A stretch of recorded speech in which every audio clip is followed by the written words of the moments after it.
자, 오늘 빼빼로데이입니다. 11월 11일 마감 시황 말씀드리도록 하겠습니다. 오늘 뭐 거의 불을 뿜었는데 제가 오전에 여러분들 시황 올려드리면서 말씀드렸죠. 전 작두를 타고 있습니다. 요즘 2조 원 나올 거라고 말씀드렸습니다. 개인들 매도가 2조 원 나올 거라고 말씀드렸습니다. 어, 코스피에서 1조 6,600억, 코스닥에서 5,400억, 딱 개인들이 2조 2천억 던졌습니다. 2천억 정도는 부가가치세입니다. VAT니까요. 일단 최근에 우리 회원님들 매매 횟수 완전히 줄였습니다. 일단은 종목들이 나쁜 것도 아니고 좋은 종목들이 좀 고생하는 종목들도 있었고 했는데 이때 괜히 손실 좀 줄고 또는 또 수익권으로 넘어왔다고 깜짝깜짝대다가는 오래 끌고 가고 수익을 크게 볼 수 있는 것들을 잃어버리는 경우들이 있거든요. 제가 뭐 방송에서 자주 말하는 거지만 우리가 본절 찾으려고 주식하거나 또는 뭐 삭수익 뭐 그냥 짤짤한 수익 보려고 주식하는 거 아니잖아요. 크게 수익 보고 또 생활을 대체하기 위해서 또 저 같은 사람은 이 바닥에서 전업을 하고 있는 사람이지 않습니까? 또 전업 투자자 지금 이제 뭐 회원님들하고 이렇게 방송도 하고 하는데 이렇게 방송을 이렇게 많이 할 줄 몰랐어요, 솔직히. 한 일주일에 한 번 정도 하려고 했는데 지금 뭐 아까 이제 오전에 다른 이제 어떤 회원님이 방이 저게 조금씩 여러 개 있거든요. 여러분하고 얘기하기 편하게 여러 방을 켜놓고, 왜냐면 말이 너무 많으면은 한 방에 100명씩 몰아놓으면은 이게 너무 올라가잖아요. 그래서 여러 개를 나누고 있는데 인버스를 추천하는 전문가들이 있던 방에서 넘어오신 분들이 되게 많아요. ETF를 할 줄 몰라서 오신 분들도 계시고 또 뭐 여러 가지 이유들이 있었는데 어쨌든 간 지금 시장은 상승 추세로 가서 추세가 끌고 올라오는 구간이기 때문에 절대 종목 매매가 잦아드는 게 유리하지 않습니다. 물론 재미는 없죠. 근데 오늘은 재밌죠. 매매가 없었는데도 재밌죠. 시장이 반등을 줄 때는 괜히 손대는 게 아니라 악착같이 그 반등 다 먹어야 된다고 저는 생각하는 편입니다. 그래서 여러분들 계속 홀딩 얘기를 하고 2,500원 일단 찍는 거 기본이고 그거는 기본 베이스고 라고는까지 말씀을 드렸는데 이제 얼마 안 남았어. 2,483입니다. 제가 보면 일단 2,500원 그냥 눈에 닿는 거리라고 했습니다. 아까 말씀드렸다시피 그럼에도 불구하고 개인들은 엄청나게 던졌습니다. 물론 오늘 미국 시장이 조정을 줄 수도 있죠. 지금 현재 시간은 일단 현재 시간까지는 미국 지수 선물 올라가고 있습니다. 나스닥이 한 0.5% 정도, 다우가 0.45% 정도 올라가고 있고, 유로프로 가볼까요? 오늘 항생이 미쳤더만요. 항생이 최근에 고생을 좀 많이 하긴 했는데 항생 7.74% 올라갔어요. 대만 3.73, 대만 뭐 우리랑 비슷하게 올라간 거고 미쳤더만요.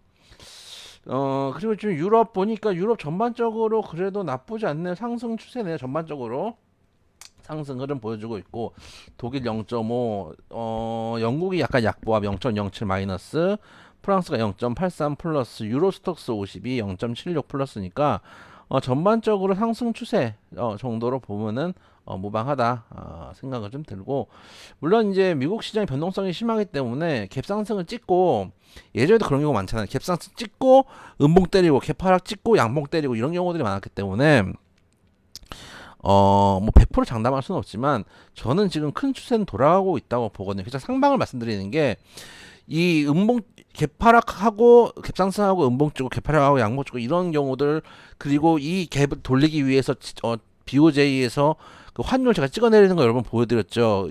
그 레이저빔.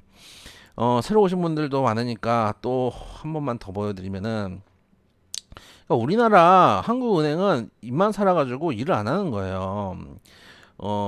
미국은 일본은 BOJ에서 지금 140엔까지 내려왔네요. 152엔까지 올라갔을 때 어떻게 했습니까? 150에는 그 일본 엔화랑 우리 원화랑은 다릅니다. 일본 엔화 같은 경우는 그 달러 지수를 구성하고 있는 기준 통화기 때문에 이게 흔들리면은 달러가 올라간단 말이에요. 근데 보시면 제가 10월 26일이었던 것 같은데 환을 잡는 걸 여기입니다. 이 구간. 환을 잡을 때 새벽에 152불 2엔까지 올라가니까 그대로 밀어서 힘으로, 진짜 힘으로 투기 세력들, 환 투기를 하는 세력들이 있거든요. 환이나 그 유가나 해선이나 이런 건 틱이 커요. 한 틱이 커요. 한 계약이 우리가 WTI 한 계약이 지금 600만 원 정도 할 겁니다. 600만 원 계약 가지고 한 틱 먹어 한 몇 틱만 먹어도 사실 그거 돈이 괜찮거든요. 그래서 그 한 계약이 그 기름 1000배럴이거든요. 그러니까 꽤 큰 거죠. 그래서 그런 이제 매매를 하는 거기 때문에 어 이 틱 자체가 큽니다. 그래서 환 거래를 할 때 환을 공격하는 헤지 펀드들이 있어요. 그래서 일본이 잡겠다 하고 그냥 달러 막 그냥 갖다 불태워 버렸어요. 거의 달러를 태운 수준이죠. 달러 태워가지고 잡고 막 이런 일련의 과정들. 물론 이거를 말씀드리는 거는 한국은행이 정말 먹었다라는 말씀을 드리고 싶은 것도 있지만은 이런 일련의 과정들, 미국 시장의 변동성, 일본의 이런 노력들, 영국 총리 물러났죠. 이런 여러 가지 유럽 상황들, 여러 가지 변동성들이 터지면서 결국 바닥권을 조금씩 잡아 나가고 변동성을 만들어가는 거거든요. 예를 들면은 개별주 같은 경우는 급등한 건 짧은 호흡에 팝니다. 삼성전자 같은 경우도 한번 방향을 잡으면은 크게 가죠. 근데 방향을 잡기까지 어렵죠. 예를 들어서 개별주들은 V자 반등을 하지만은 삼성전자 같은 건 이런 식으로 크게 U자형 반등을 하잖아요. 이런 경우들이 있습니다. 큰 추세가 있는 종목들, 대형주들은 길게 변동성을 줄 때도 길게 주면서 가고 한 번 줄 때도 오래 가는 경우들, 추세를 만들면 오래 가는 경우들이 많이 있습니다. 지금 추세는 어떤 건가요? 특히 어제같이 급등하는 추세는 글로벌 경기라는 배가 지금 방향을 이렇게 돌리고 있는 거란 말이에요. 그러니까 아까 말씀드렸던 엔화의 문제, 영국 총리 그만두고 미국에서 그 변동성 터지고 막 이런 여러 가지 사정들을 따져보니까 우리나라 정부만 뭐 하나 진짜 이런 것들을 전부 다 따져와서 합쳐서 그 변동성에서 구간을 잡고 그 다음에 지금 돌려 올리는 구간이에요.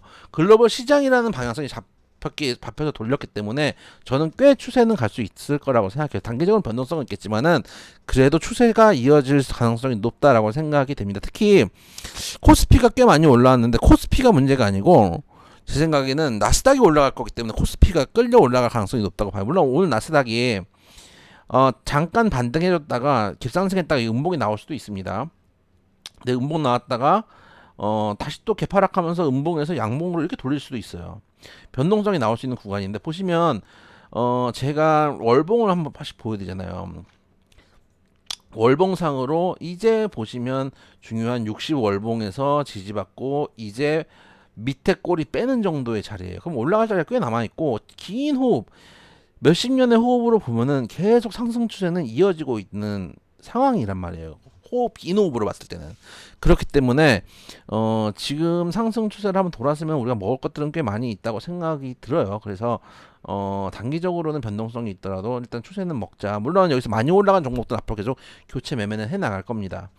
라고 방송에서도 사실 오픈된 방송에서도 여러 번 말씀드렸지만은 그게 쉽지가 않습니다. 여러분들이 우리 회원님들 내가 종목을 드리고 그거를 홀딩 시키고 그리고 계속 충분한 브리핑 드리고 왜 내가 안 파는지 설명을 드리지만 방송 보시는 분들은 사실은 이제 그냥 잠깐 보고 넘어가고 이렇게 하잖아요.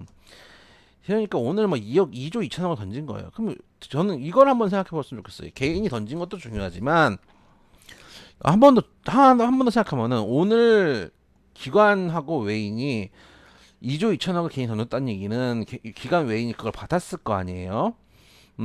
그러면 외인이 지금 코스피에서만 7천억, 코스닥에서만 2천억 합치면 거의 뭐 9천억 들어왔고 기관이 코스피에서 1조 들어왔어요. 이제서야 허겁지겁 제가 말씀드렸죠. 기관은 외인 형님들 꽁무니 쫓아다닌다고 허겁지겁 그러면서 기관이 코스피에서 1조, 코스닥에서 3천억 들어왔는데 얘네들이 바보가 아닙니다. 여러분들 얘네들도 언젠간 팔아가지고 이것보다 비싼 가격에 한참 비싼 가격에 팔아가지고 수익을 낼 자신이 있으니까 지금 이만큼 들어온 거예요. 근데 왜 던져요? 전 도저히 던질 이유가 지금은 없다고 생각을 해요. 그래서 물론 불확실성은 있습니다. 코인 시장 좀 불안한 것들, 우리나라의 채권 불안한 것들, 그리고 금투세에 대한 불확실성 남아있기 때문에 아마 12월쯤 되면은 우리 회원님들하고 숏플레이를 잠깐 하실 수도 있어요. 그래서 뭐 미리 말씀을 드리는데 신규로 오신 분들 있으시니까 국내 ETF 매매 정도는 어려운 거 안 할 겁니다. 국내 ETF 매매 정도는 미리 준비를 해두시면 좋습니다. 오래되신 회원님들이 이미 한번 해왔기 때문에 다 ETF들 매매하실 수 있게 준비가 돼 있는데 새로 오신 분들은 안 돼 있을 거예요. 그런 것들은 미리미리 매매를 할 수 있게 준비를 좀 해놓으시면 좋겠다는 말씀을 드리고, 지금은 일단 12월 대응 때 상황들을 좀 보면서 대응은 좀 다시 하겠지만 지금은 한참 위를 보셔도 된다라는 말씀 드리면서 그래도 오늘 불을 뿜어준 금요일이니까 즐겁게 한 주 마감하고 다음 주에 뵙도록 하겠습니다.